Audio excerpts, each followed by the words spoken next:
दोस्तों नमस्कार, चैनल पे एक बार फिर से आपका स्वागत करते हैं। अभी हम बीच में रुके हैं, आपको मैं बता देता हूँ। इंदौर से हम जा रहे थे सांची स्तूपा। तो इंदौर से सांची स्तूपा की दूरी है 238 यानी कि 240 किलोमीटर के आसपास, और भोपाल से इसकी दूरी है 46 किलोमीटर, 46 किलोमीटर भोपाल से पड़ता है। अभी हम जिस जगह पे रुके हैं उसका भी एक महत्व है, वो भी मैं बताने वाला हूँ आपको। सांची स्तूपा के बारे में आपको बता देता हूँ कि महाराजा अशोक, जिन्होंने बहुत सारे स्तूप बनवाए थे, एक युद्ध के बाद उनका माइंड चेंज हुआ था और वो धर्म के ओर अग्रसर हो गए थे और उन्होंने बौद्ध धर्म अपना लिया था।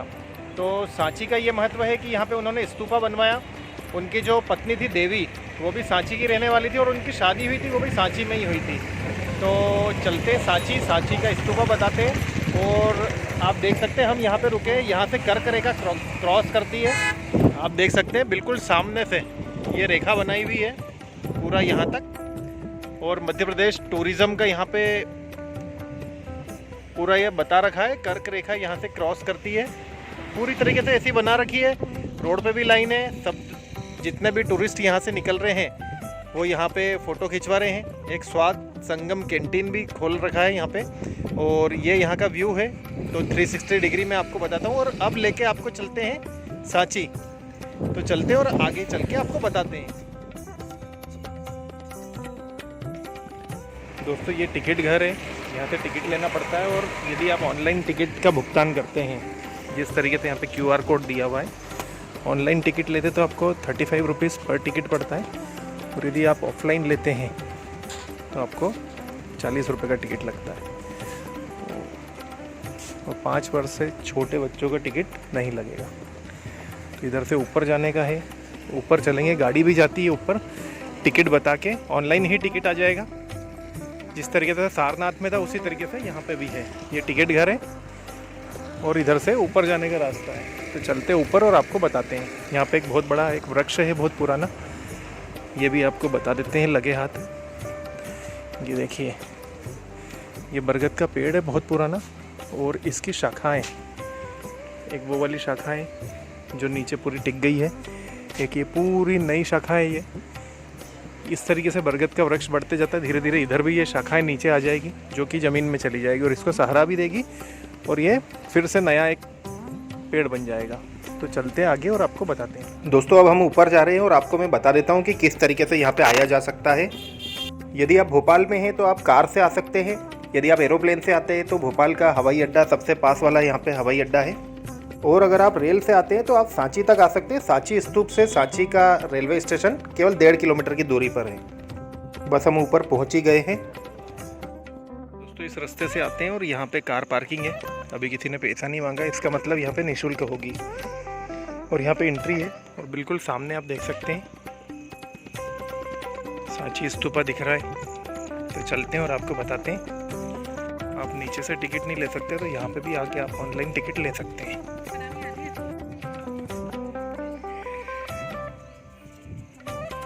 स्प्रिंकलर चल रहे हैं यहाँ पे और बिल्कुल सामने हैं। अभी चलते हैं वहाँ पे आपको लेके।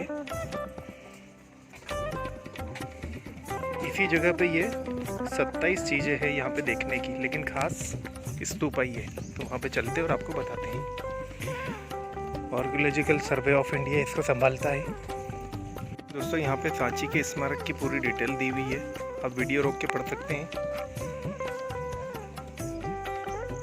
देख सकते हैं आप, इतनी गर्मी होने के बाद भी यहाँ पे इतनी अच्छी घास है, पूरा मेंटेन किया हुआ है गार्डन को।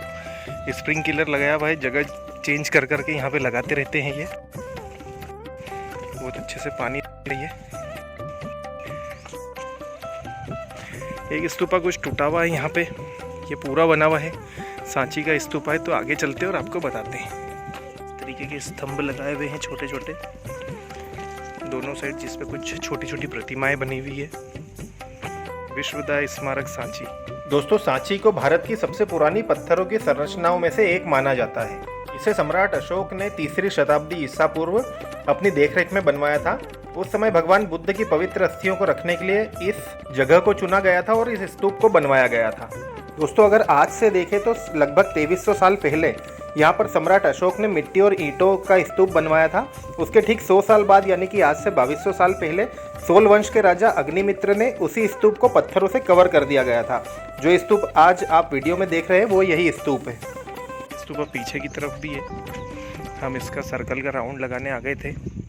एक स्तूपा यहाँ है, यहाँ पे छोटे छोटे जिस तरीके से सारनाथ में थे उस तरीके के यहाँ पे स्तूपा है छोटे छोटे, और मेन स्तूपा आगे है तो वहाँ चल रहे हैं और आपको बता रहे हैं। दोस्तों यहाँ पर देश से ही नहीं विदेशों से भी बहुत सारे सैलानी इस स्तूप को देखने आते हैं। तो वीडियो को रोक के आप इसके बारे में डिटेल पढ़ सकते हैं।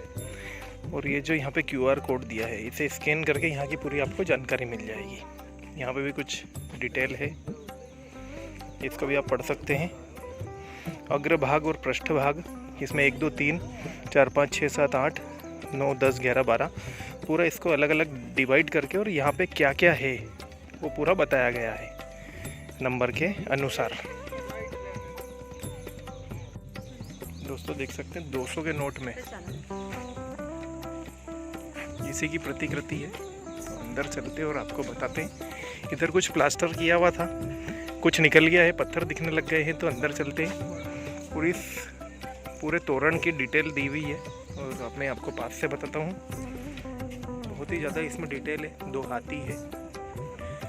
ऊपर चढ़ते जाएंगे तो ये घोड़े के साथ में है। ऊपर से कुछ महिलाएं देख रही है।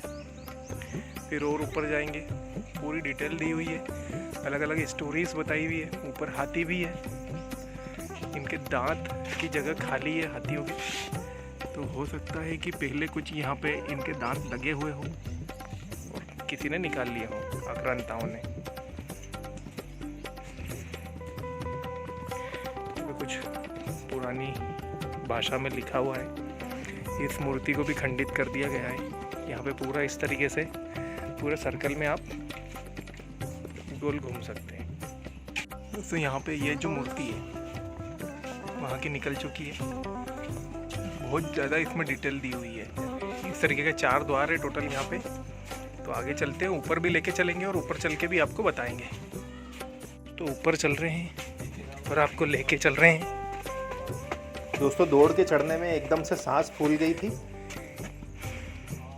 जो पिछला स्तूपा था उसमें पूरा राउंड लगाने का था, सेम वैसा का वैसा है। इधर भी एक तोरण द्वार बनाया हुआ है। पीछे सभी लोग फोटोग्राफी कर रहे हैं। कुछ नीचे आपको छोटे छोटे स्तूपा दिखेंगे जो खंडित हो चुके हैं। ये भी बहुत जगह से टूट गया है। आर्कियोलॉजिकल सर्वे ऑफ डिपार्टमेंट इसको संभालता है। गर्मी बहुत ज़्यादा है, सभी लोग छांव में बैठे हुए हैं। तो चलते हैं नीचे। एरिया बहुत अच्छा है। पूरी चारों साइड यहाँ पे पहाड़ियाँ हैं। यहाँ पे घूम के कोई मतलब नहीं है क्योंकि केवल सर्कल है गोल। नीचे चलते और आपको कुछ और भी बताते हैं। ये भी भगवान बुद्ध की प्रतिमा है, इसको भी खंडित कर दिया गया है। इधर देखते हैं कुछ पुरानी भाषाओं में यहाँ पे लिखा हुआ है। शायद इनके पत्थरों के नंबर डले हुए हैं। ऊपर भी देख सकते हैं, यहाँ का क्लियर दिखेगा आपको। हमारे समझ के बाहर है ये भाषा। हर जगह नंबर डले हुए हैं। चलते हैं, यहाँ पे अशोक स्तंभ भी है और आपको बताते हैं। दोस्तों इस स्तूप को बनवाने की शुरुआत राजा ने की थी, पर बाद में प्रजा और व्यापारी सभी ने इस काम में सहयोग किया और ये काम बहुत अच्छे से पूरा हुआ था। दोस्तों यहाँ पे उस समय बहुत से बौद्ध भिक्षुओं ने यहाँ पर शिक्षा ली होगी और ये जगह बहुत अच्छी मान्यता थी उस समय पे इस जगह की। दोस्तों इस जगह के बनने के बाद 200-250 सालों बाद इस जगह को भुला दिया गया था। यहाँ पूरा जंगल हो गया था। करीब 600 वर्ष बाद जनरल टेलर ने सन 1818 में इस जगह को फिर से खोजा। फिर से यहाँ पे रिसर्च हुई और रिसर्च प्राइवेट होती थी और बहुत से लोगों ने यहाँ पे बहुत नुकसान भी किया है। यहाँ खजाने की खोज में इन जगहों को तोड़ा भी है, लेकिन अब इसका सही से संचालन हो रहा है। ये मंदिर है, मंदिर के बारे में भी आपको बताया हुआ है, कुछ दूसरी भाषा में भी है।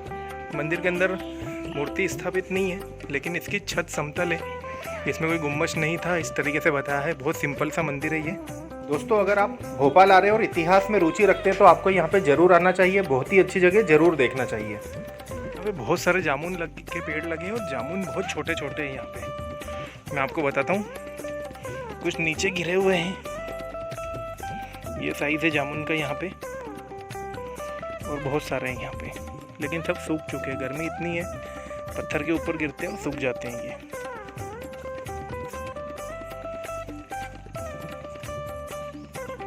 एक व्यू यहाँ से थोड़ा सा दूर से, ये जामुन का पेड़ है। ये छोटे छोटे स्तूप बनाए गए हैं यहाँ पे भी गार्ड, वहाँ पे छाँव में गार्ड खड़े हैं ऊपर। यदि आप कुछ भी ऐसा करते हैं जो यहाँ पे नहीं करना है, इसके ऊपर चढ़ते हैं, तो तुरंत सीटी बजा के आपको बोल देते हैं कि भाई साहब आपको नीचे उतरना है, यहाँ पे ये नहीं करना है आपको, क्योंकि ये अवशेष है। भारतीय पुरातात्विक सर्वेक्षण इसे संभालता है और इनका ध्यान रखता है।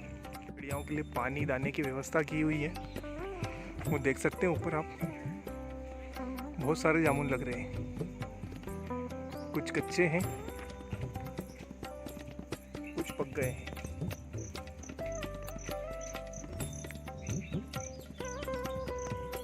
यहाँ पे भी ये कुछ स्ट्रक्चर बना हुआ है, इसको कुछ सपोर्ट नहीं है, ये शायद हिलता होगा, कुछ कंपन होता होगा इसमें।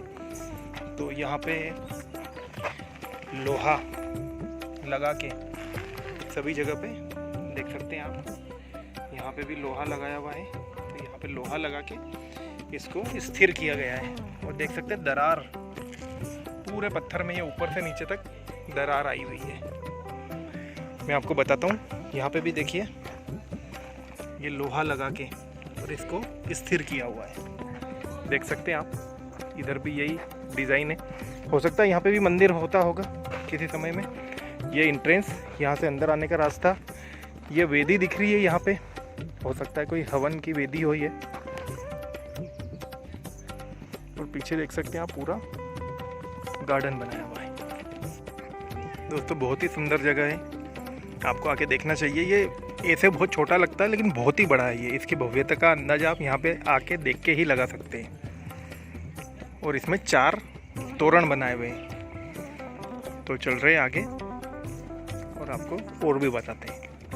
हर तोरण के सामने अलग अलग नंबर डले हुए हैं। उन नंबर की डिटेल्स यहाँ पे 1-2 नंबर डाल के पूरी दी हुई है। इस तोरण की ये पूरी डिटेल है। ये वही जगह है, स्मारक है। दोस्तों उधर से हम स्तूपा देख के यहाँ आए हैं। यहाँ पे भोज स्थल लिखा है, यानी लंच पेड एरिया लिखा है। यहाँ पे आप देख सकते हैं पूरा खुला खुला है, यहाँ पे पूरा जंगल जैसा है। आप यहाँ पे आके भोजन कर सकते हैं यदि आपके साथ लाए हैं तो। नहीं तो सामने वहाँ पे जाके होटल है, वहाँ पे भी आप नाश्ता वगैरह कर सकते हैं। दोस्तों इतनी गर्मी होने के बाद भी इन पेड़ पौधों के बीच में इतना बढ़िया ठंडक है। और यहाँ ऊपर से देखते हैं थोड़ा सा और आगे जाके आप, तो वहाँ से पूरा सांची शहर दिखता है। देख रहे हैं आप, बहुत ही अच्छा यहाँ पे ठंडक है पूरी धूप में। बिल्कुल सामने एक बुद्धिस्ट टेम्पल है, तो वहाँ पे हम नहीं जा रहे हैं। तो दोस्तों चैनल पे आप नए हैं तो उसे सब्सक्राइब कर सकते हैं, क्योंकि ऐसी वीडियो हम लाते रहते हैं आपके लिए। और यदि आप को वीडियो अच्छा लग रहा है तो एक आपका लाइक चाहिए, एक शेयर चाहिए, अपनों के बीच में शेयर कर सकते हैं। कमेंट जरूर करिएगा, आपके कमेंट का मुझे इंतज़ार रहेगा। तो मिलते हैं किसी ऐसे ही अच्छे से वीडियो में, तब तक के लिए जय श्री राम।